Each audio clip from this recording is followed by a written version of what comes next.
Hi, this is Moses Jacobs for DeBarra Spoken Word, and I'm here speaking with Devjani Bodepudi again. I hope I pronounce it right. Who will be our guest on the 15th of August 2023 in Clonakilty, together with John Watson, and they are the two poets from Coventry who will first visit Cork and then Clonakilty and maybe do lots of other things in the context of a Coventry-Cork poetry exchange. Hi, Devjani. Thank you for coming. Hi. Hi. Can you tell me a little bit, firstly, about yourself? As you know, you're a poet, you're a writer, you are doing an MA in creative writing, and is that your full life at the moment, or do you have other jobs as well? So I'm actually currently working as a teacher as well. Okay. So I work in a primary school. Okay. Which is amazing. They've actually, given me the space and kind of freedom to pursue this side of things as well. So that's my other side. Okay. And do you either how old are the kids that you teach? So I teach from in the UK we say year 3 to year 6. So that's probably 8 to 11-year-olds. Okay. Okay. And do you share with them any of your, say, literary or poetic, not what you write, but do you feel that it informs your teaching as well? Yeah, I think what I bring to that is an enthusiasm and, a love of language and the way words work on a page. That's something that I'm very passionate about. At one point, when I was working full-time at the school, I was reading coordinator. So I would definitely, bring my love of books and reading and writing into that. That was something that I was really passionate about. I'm only part-time now, but the school know me and the children know me as someone who enjoys writing. I've recently written a children's book called Paper Boats. Yeah. That was published. Yeah.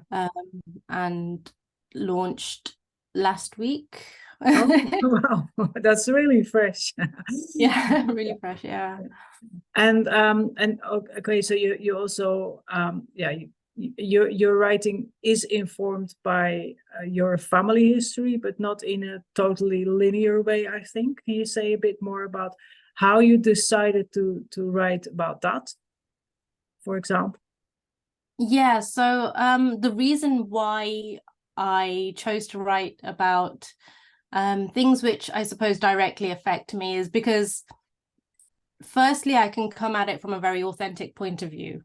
I know how, I can empathize with a lot of what I've put down on the page, where I see my family and what they've been experiencing.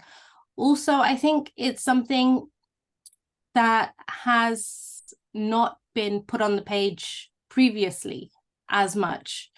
So there is a lot of South Asian diasporic literature around, but not necessarily from the East Pakistan, Bangladesh side. Yeah. So I really wanted to document that, really,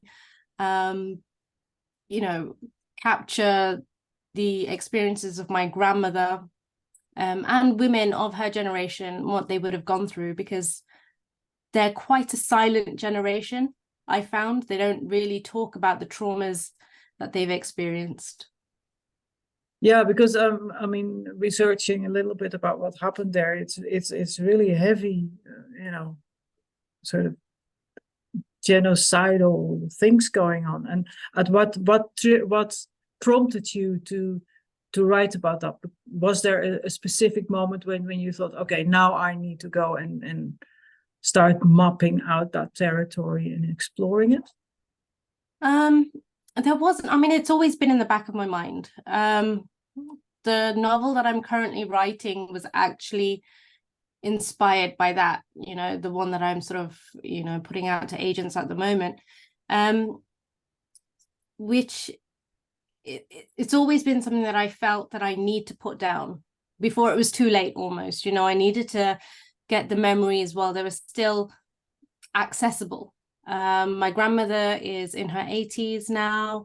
I don't want to be left with a feeling of regret, of not knowing what happened, or at least not documenting it or not sharing it as well. Because every time I've gone out and I've shared this poetry, there's been at least one person who can say, oh, I can relate. Even if it's a crowd full of, you know, people who are not from the same background as me, you know, they've all said that, yeah, actually, my grandparents went through this, or I know someone who went through this, or so I think there wasn't a single moment in time that said to me that, you know, I need to do it now. It's always been there in the back of my mind, something that I needed to do, and the time was just right to do it, I think. Okay. And did you actually go to your grandmother and ask her more things about what actually happened? And was she happy to tell you that? Yeah, so the details are all vague, they're all mixed up. Things have changed in her accounts to us. So she's always, when she's spoken about it, it's always been little anecdotes here and there, you know, telling us, you know, oh, she used to have a beautiful garden. She used to swim in a pond full of silverfish, and she used to leave out a lot of the heavy bad stuff, which I guess is, you know, that's quite natural. You leave the trauma behind. But once we asked her, my cousin and I actually interviewed her. It was my cousin's idea to actually interview her and get these memories down. A lot of things like the river crossing, for example, that actually happened, not necessarily with those children. She had there were, you know, obviously, you know, I've changed the details just to kind of make it poetically flow a little bit better, but one of my uncles actually says that he remembers the river crossing. He remembers sitting on his brother's shoulders. And they were fleeing for their lives, basically. Absolutely, yeah. Yes. Okay. And does this, and your uncle would have been like a toddler or something like that? Yeah, absolutely. Yeah. He would have been a toddler. My mother doesn't speak of it, interestingly. My mother says she has no recollection of it at all. And unfortunately, her older brother has passed away, so I can't ask him. Yeah. And he passed away when I was quite young, so, you know, I had no understanding of what was happening at the time anyway. Yeah.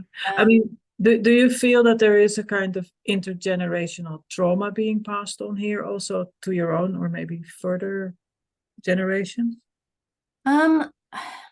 It's something that I've had to sort of see, I think, and witness third hand, second hand, and that leaves a kind of mark, you know, like I haven't experienced it personally, but my mother has, and some of her behaviors can be explained through what she went through, which obviously have affected me. My grandmother's behavior and what she's experienced has definitely affected the way my mother has, you know, has been brought up. Yeah. Which obviously in turn has, you know, left scars for me as well. You know, a tiny anecdote is that I've never seen when I was younger, my grandmother would never actually display any affection. Okay. Towards me or to any of her grandchildren. There was no kind of overt affection, which I thought was really strange. And I honestly thought when I was very young that she didn't love me. And it was, I think, more, you know, I've grown up now, and I think it's more because she was afraid to hold on to anything. She was afraid to show the affection because she had lost so much. Okay. Yeah. To protect herself, basically. Absolutely. Yeah. There seems to be a wall around her. Okay. And that's something that I've seen, and that's passed on to my mother. My mother whenever I used to try and hug my mother, I'm a very naturally affectionate person, thanks to my father. My father's extremely affectionate. whenever I used to try and hug my mother, she'd be like, "Oh, get off, I can't." That's changed slowly, that's changed, and I've seen that change, you know, through the years. But it was something really difficult to kind of grow up with at the time. And I think, you know, these traumas heal. But I think, you know, the scars will always be there. If you really worded that very beautifully in your poetry pamphlet, which won the SABOTEUR Award, for the daughters. Buried here on the hips of their mothers. I apologize for the long title. No, that's just that I've seen the for the daughter, you know, when I looked at the PDF. Yes, it's a beautiful picture as well. Can you say something about, are these two moths? Two butterflies? They're not butterflies, they're moths. They're moths, yeah. So I don't know if you had any biology lessons relating to sort of Darwin and the evolutionary sort of series. So very specifically, I remember one lesson being about the peppered moth and how evolutionarily it would change color depending on its surroundings. Not like a chameleon, it would happen over time. Yeah. Because of pollution, the white moth turned black, because all the white moths kept getting eaten. Yeah, I remember that. Actually. Yeah, so I kind of created another insect called the coconut butterfly to kind of explain how we adapt to society, you know, as brown people, as someone who's not necessarily, you know, who aren't necessarily seen as authentically English or British, and how we adapt and how we've sort of changed to kind of fit into our surroundings a little bit. And does that feel like a sacrifice? I think growing up, it felt confusing. You know, there were times when I would very outwardly reject, you know, the Indianness and anything to do with, you know, being Indian. You know, I didn't like Indian food. I didn't like, you know, Indian movies. In my dreams, strangely enough, I was a white girl called Sarah. You know, I was like, because they seem to be the heroes of the story. They seem to be the ones who, you know, had the amazing big romances and had all the adventures, and, you know, they're the ones who found their, you know, happily ever after. And, you know, the brown girls were nowhere to be seen, you know, when I was growing up. Yeah. You know, in literature, film, in whatever. So yeah, it was something that I rejected. It didn't feel like a sacrifice. Growing, finally, you know, understanding things a little bit more, reaching adulthood, you know, late teenagerhood, I suppose, you start understanding actually that there's another side to you, and it's a very rich side as well. So yeah. So you have literally embraced your East Indian heritage again. Absolutely. Oh yeah, 100%. It's something that I am extremely proud of, you know. Yeah. It is I mean, there is so much out there in the world, and I think the more we learn about that side, you know, everything, our heritage, the better, you know, we can gain so much. Okay, thank you for sharing this. Could you tell me about the novel that you're currently working on as a last offering? Yeah, no, that's absolutely fine. So the theme, sorry, the themes are absolutely the same. So for the daughters carried here on the hips of their mothers, it starts with the 1964 riots, which prompted a lot of migration. So it starts a little bit before then, actually.